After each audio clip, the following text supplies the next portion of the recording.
अस्सलाम वालेकुम व्यूअर्स, आप देख रहे हैं कलम कैमरा। मैं हूं यशफीन जमाल और जैसा कि मैं एक दो दिन से आपसे बात कर रही हूं कि कुछ टाइम मैं डिस्कनेक्टेड रही और बहुत सारी पीडीएम की ऐसी एक्टिविटी थी जिस पर हम बात नहीं कर सके।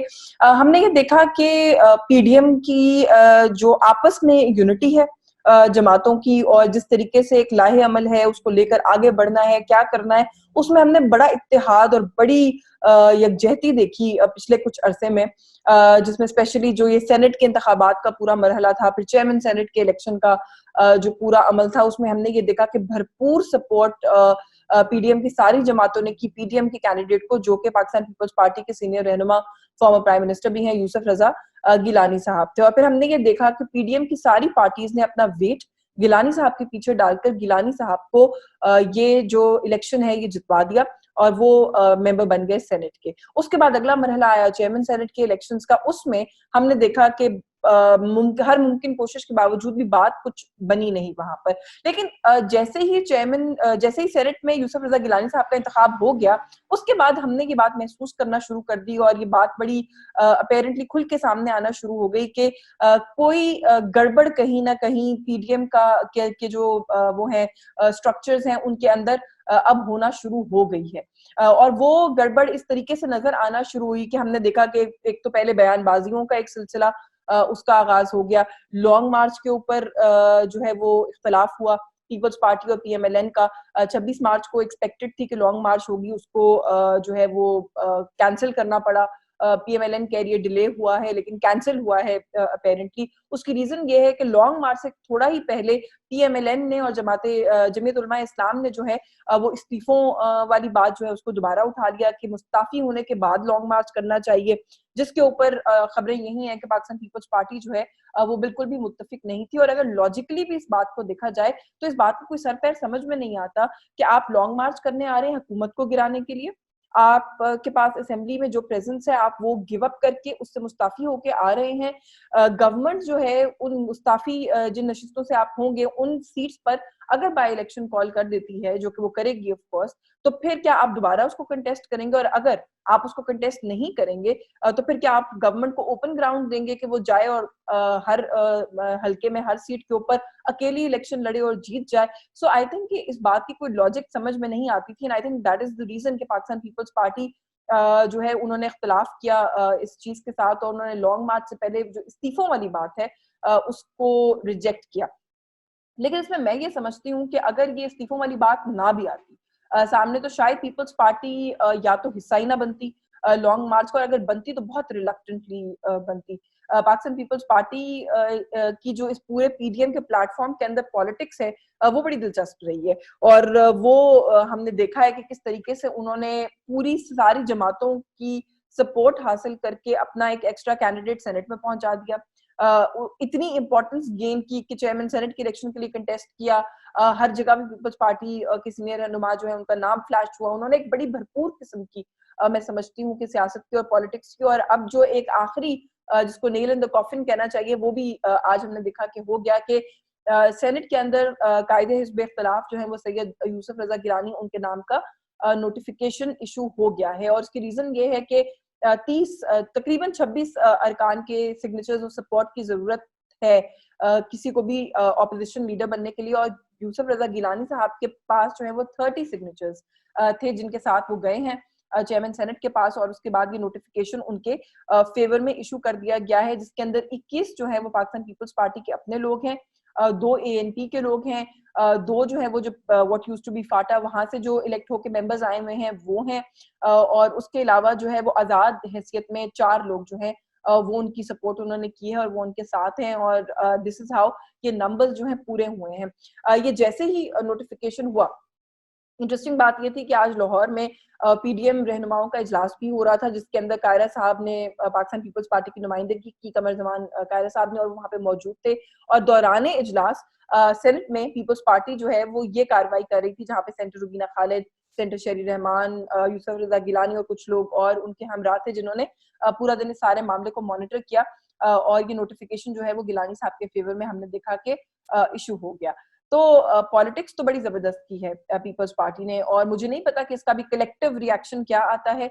लेकिन एहसन इकबाल साहब जो कि बड़े सीनियर रहनुमा हैं पीएमएलएन के बहुत सारे मामला को हमने देखा है कि लीड भी कर रहे हैं इन दिनों में। उन्होंने फौरन से ट्वीट किया जिसमें उन्होंने ये कहा कि अकेले ये जो फैसला किया गया है ये कोई मुनासिब हरकत नहीं थी, ये नहीं होना चाहिए था।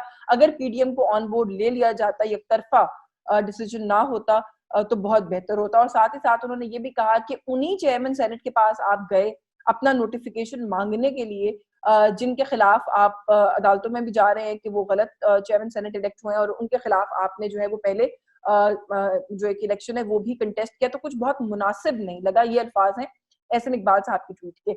अब देखना यह है कि ये जो जिसको मैं final nail in the coffin कह रही हूँ, क्या ये final nail in the coffin वाकई ही साबित होगी? क्योंकि कुछ दिनों से खबरें फ्लोट कर रही थी कि जो मरियम और बिलावल की आपस में कोई एक्सचेंज हुई है स्टेटमेंट्स की, और उसके बाद इन दोनों रहनुमाओं ने अपने अपने पार्टी के लोगों को मना कर दिया है कि किसी भी किस्म की नेगेटिव बयानबाजी जो है वो ना हो। और ऐसा लग रहा था कि शायद जो कुछ खराबियां पैदा हुई हैं उनको बेहतर करने की अटेम्प्ट की जाएगी। और फिर ये न्यूज फ्लोट होना शुरू हो गई थी कि ये मामलात को ठीक करने के लिए इस बात पर इत्तेफाक हो गया है कि ऑपोजिशन लीडर सेनेट में पीएमएलएन का होगा। लेकिन इस तरह का सवाल जब अभी आज नोटिफिकेशन के बाद शहरी रहमान साहिबा से किया गया तो उन्होंने ये कहा कि ये इसको कोई पीडीएम का जनाजा और इस तरह के मैं अल्फाज देख रही हूँ, ये ना समझा जाए। ये पीपल्स पार्टी का हक था। पीपल्स पार्टी जो है वो सिंगल लार्जेस्ट पार्टी बन के सामने आ रही है। पीपल्स पार्टी के पास बाकी लोगों की सपोर्ट है, तो ये पीपल्स पार्टी का हक था। अब इसमें सवाल एक ये पैदा होता है कि पीडीएम के प्लेटफॉर्म पर मौजूद बाकी जमातों ने पीपल्स पार्टी का साथ क्यों दिया? इसका बहुत सारा अगर आप एनालिसिस करें, बहुत सारी आप स्टेटमेंट्स को उठा के देखें, कुछ अंदर की खबर की बुनियाद पर भी मैं कह सकती हूँ, कुछ आप तज्जियाकारों का तज्जिया अगर उठाकर देखें तो उसकी एक बहुत बड़ी रीजन ये बताई जा रही है कि मरियम नवाज शरीफ का जो एक रिजिड एटीट्यूड कहा गया कि रहा है इस सारे अमल के अंदर, और फिर आखिर में जो जरदारी साहब ने नवाज शरीफ साहब की वापसी वाला मामला उठाया और उस पर जिस तरीके से मरियम ने रिएक्ट किया, तो पीडीएम की बाकी जमातें जो हैं वो समवॉट इस बात पर पीपल्स पार्टी के स्टैंड से एग्री कर रही हैं कि सारी जमातें यहाँ पर रहकर स्ट्रगल करें और स्ट्रगल को लीड मियां साहब जो है वो क्लेम करें कि वो कर रहे हैं, और वो भी बरतानिया में बैठकर। तो जैसे कि पीपल्स पार्टी के बहुत से लोगों ने कहा कि उनको यहाँ पर आना होगा अगर वो चाहते हैं कि इस कॉज को कोई फायदा हो, वरना इस कॉज को इस तरीके से लीड नहीं किया जा सकता कि वो खुद लंदन में बैठे रहें और यहाँ हम उनको भी साथ में लेकर चलें और इस कॉज को आगे लेकर बढ़े। तो अब ये देखना होगा कि ये जो पीडीएम है क्या ये माइनस पीपल्स पार्टी हो जाएगी, क्या ये बिल्कुल खत्म हो जाएगी? क्योंकि अभी तक जमीयत उलमा इस्लाम और पीएमएलएन ये ऑन द सेम पेज भी दिखाई दे रहे हैं, ये साथ भी दिखाई दे रहे हैं, ये स्ट्रैटेजी वाइज भी लगता है कि एक दूसरे से इत्तेफाक कर रहे हैं। और जरदारी साहब की जो ये तर्ज सियासत सामने आई है जिसमें उन्होंने अपने लिए हर तरफ से कुछ ना कुछ गेन कर लिया और बाकी किसी को सपोर्ट नहीं किया, इस तर्ज सियासत को जो है वो पसंद भी नहीं कर रहे। तो ये देखना होगा कि अब ये जो प्लेटफॉर्म है इसका क्या बनेगा। लेकिन ये बात मैं बहुत पहले से कहती आ रही हूँ कि पीपल्स पार्टी और पीएमएलएन का एक बहुत पुरानी इनकी हिस्ट्री है, एक लव हेट रिलेशनशिप की, जो हम पता नहीं क्यों एक्सपेक्ट कर रहे हैं कि अभी मुस्तकबिल में जाकर कुछ नया हो जाएगा और तब्दील हो जाएगी। ये सारा मामला ऐसा ही था और ऐसा ही रहेगा। इनके ऊपर हमेशा फेजेस आए जहां पर ये एक दूसरे के घरों में गए, एक दूसरे को बहन भाई बाप बेटा कह के मुखातिब किया, अच्छे ताल्लुकात की बात की, और फिर उसके बाद एक दूसरे को सड़कों पर घसीटने की बात भी की, एक दूसरे के पेट फाड़ कर लूटी हुई दौलत निकालने की भी बात की। तो ये वही फेजेस हैं जो चल रहे हैं, जो कुछ अर्सा पहले तक बिलावल को अपना भाई डिक्लेयर कर रही थी, आसमा को अपनी बहन डिक्लेयर कर रही थी, उनके घर जाके ठहरी बीबी की बरसी के मौके पर। कराची में उनको बड़ा वहां पर फैसिलिटेट किया जब वो उससे पहले गई, जब बिलावल की बहुत दफा रायवंड में मुलाकातें हुई, गिलगित में जहां पर भी मौका मिल रहा था मिल रहे थे और एक बड़ी पॉजिटिव पिक्चर आ रही थी सामने। तो आई थिंक के पीएमएलएन और पीपल्स पार्टी की जो पहली फर्स्ट ईयर की आदत है, माजी में जो कुछ वो करती रही है, ये जो सेकंड ईयर की आदत है ये भी अब वही कुछ करती हुई दिखाई दे रही है। और बिलावल और मरियम का रिलेशनशिप भी ऐसा लगता है, पॉलिटिकल रिलेशनशिप जो है वो कोई डिफरेंट नहीं होगा बीबी शहीद और मियां साहब से या जरदारी साहब और मियां साहब से,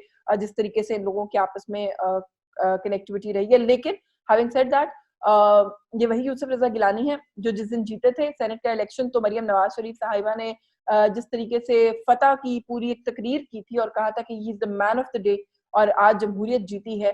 तो आज जब वो कायदे हिज़्ब इख्तिलाफ बनने गए हैं तो फिर उन तब भी सपोर्ट कर देना चाहिए था। और अगर आज आप सपोर्ट नहीं कर रही तो फिर ये शायद आपके पॉलिटिकल विजन के अंदर कोई थोड़ी कमी है, इस बात की अक्कासी करती है ये सारी जो एपिसोड होकर गुजरी है कि आप ये समझ नहीं सकी कि जरदारी साहब और बिलावल भुट्टो की पॉलिटिक्स जो है वो किस किस्म की। सो लेट्स सी कि आने वाले दिनों में पीडीएम जो है इनका क्या मामला होता है। आज की इस वीडियो से बस यही कुछ आपको पसंद आई हो तो इसको लाइक कीजिएगा, शेयर कीजिएगा, चैनल सब्सक्राइब नहीं किया तो जरूर कीजिएगा। मुझे इजाजत दीजिए, अल्लाह हाफिज।